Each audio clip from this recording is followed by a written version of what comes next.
தமிழ் மக்களுக்கு வணக்கம். இப்போது ஓடிபியில் காண இருப்பது அண்ணாமலை அவர்களின் சரவெடியும் கமல்ஹாசன் அவர்களின் நமுத்து போன வெடியும். கள்ளக்குறிச்சி கள்ளச்சாராய மரணங்கள் விஸ்வரூபம் எடுத்துள்ளது. இது குறித்து பேட்டி கொடுக்கும்போது அண்ணாமலை அவர்கள் என்ன சொல்கிறார் என்றால், இந்த கம்யூனிஸ்ட் கட்சிக்காரங்க கள்ளச்சாராய மரணங்களுக்கு ஆட்சியாளர்களை பொறுப்பாக்க முடியாதுன்னு சொல்கிறாங்க.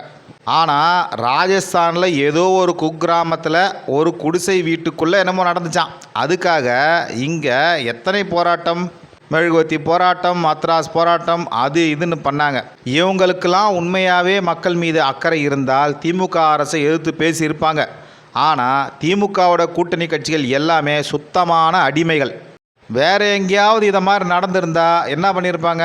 முதல்ல திருமாவளவன் வந்திருப்பார், அடுத்து கனிமொழி அவர்கள் வந்திருப்பாங்க, அதற்கடுத்து ஜோதிமணி, அப்புறம் எல்லா கூட்டணி கட்சிக்காரங்களும் வந்து மிகப்பெரிய அளவில் போராட்டங்களை முன்னெடுத்திருப்பாங்க. போன முறை திமுக எதிர்கட்சியாக இருந்தப்போ எத்தனை பேர் வந்தாங்க? சமூக ஆர்வலர்கள், சினிமா நடிகர்கள், யார் யாரோ வந்தாங்க. இப்போ யாரையுமே காணோம். சம்பவம் நடந்தது எங்கேயோ இல்லை, தமிழகத்தில், இங்கே கள்ளக்குறிச்சியில். அந்த அளவுக்கு மக்கள் மீது இவங்களுக்கு அக்கறை இருக்குது என்று சொன்னால் முதல்வர் ஸ்டாலின் அவர்கள் ஏன் கள்ளக்குறிச்சிக்கு சென்று பாதிக்கப்பட்ட மக்களை பார்க்கவில்லை?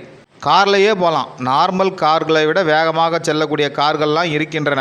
ஒருவேளை அவ்வளோ நேரம் பயணம் செய்தால் முதல்வர் உடல்நிலைக்கு ஒத்து வராது என்று நினைத்தால் ஒரு ஹெலிகாப்டரில் போகலாம். இங்கேருந்து ஹெலிகாப்டரில் போனால் 30 நிமிஷம் தான், திரும்பி வரத்துக்கு 30 நிமிஷம். வாடகைக்கு ஒரு ஹெலிகாப்டரை கூட வைக்க முடியாத நிலைமையிலேயே தமிழக அரசு இருக்குது. இந்த மாதிரி ஏதேனும் ஒரு வாகனத்தை பயன்படுத்தி முதல்வர் அவர்கள் கள்ளக்குறிச்சிக்கு செல்ல வேண்டும். அங்கேயே ஒரு நாள் முழுக்க தங்கணும். டிஜிபியையும் சீஃப் செக்ரட்டரியும் கூடையே அழைத்து போக வேண்டும். அவர்களை வச்சே அங்கே விசாரணை நடத்த வேண்டும் அப்படின்னு போட்டு பொழந்தார். ஏற்கனவே இந்த மரணங்களுக்கு பொறுப்பேற்று ஸ்டாலின் அவர்கள் முதல்வராக இருக்க வேண்டுமா என்று யோசிக்க வேண்டும் அப்படின்னு சொல்லியிருந்தார். சரவெடியாக வெடிக்கிறார். கள்ளச்சாராய விற்பனைக்கு எதிராக மிகப்பெரிய போராட்டத்தை தமிழகம் முழுக்கவும் முன்னெடுத்திருக்கிறார் திரு அண்ணாமலை அவர்கள்.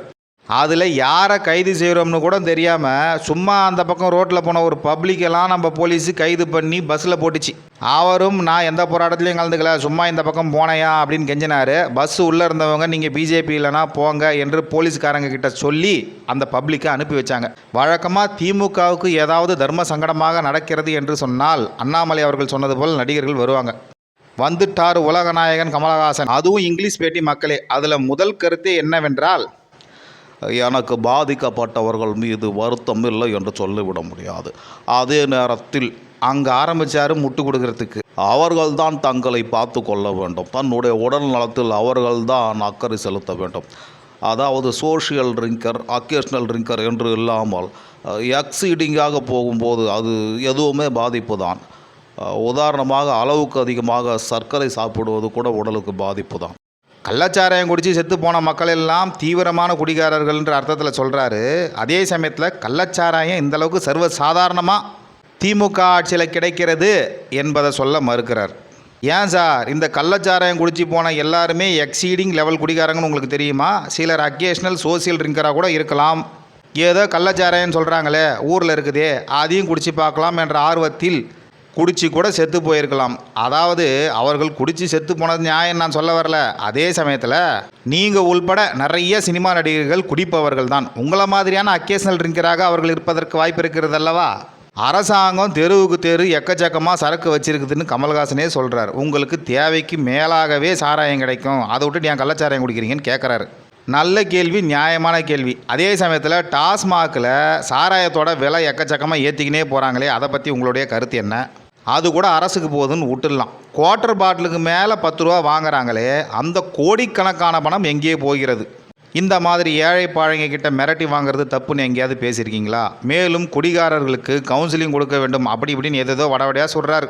திருவள்ளுவர் சொல்லியிருக்கிறார், அர்த்த சாஸ்திரத்தில் கௌடில்யர் சொல்லியிருக்கிறார். ஆகவே இந்த விற்பனையை முறைப்படுத்த வேண்டும் அப்படி இப்படின்னு ஜாங்கிரி சுற்றி கண்ணா புண்ணான்னு வளரி நமுத்து போன பட்டாசாக இருந்தது கமல்ஹாசனுடைய ஆங்கில பேச்சு. இவர் திமுகவை எதிர்த்து பேசுவார் என்றெல்லாம் யாரும் இன்றைக்கி தேதிக்கு எதிர்பார்க்கறதில்ல. இந்தியன் 2, அதுக்கப்புறம் மணிரத்னம் படம், நிறையா படங்கள் வருகின்றன. உதயநிதி உதவி வேண்டும். நன்றி, வணக்கம்.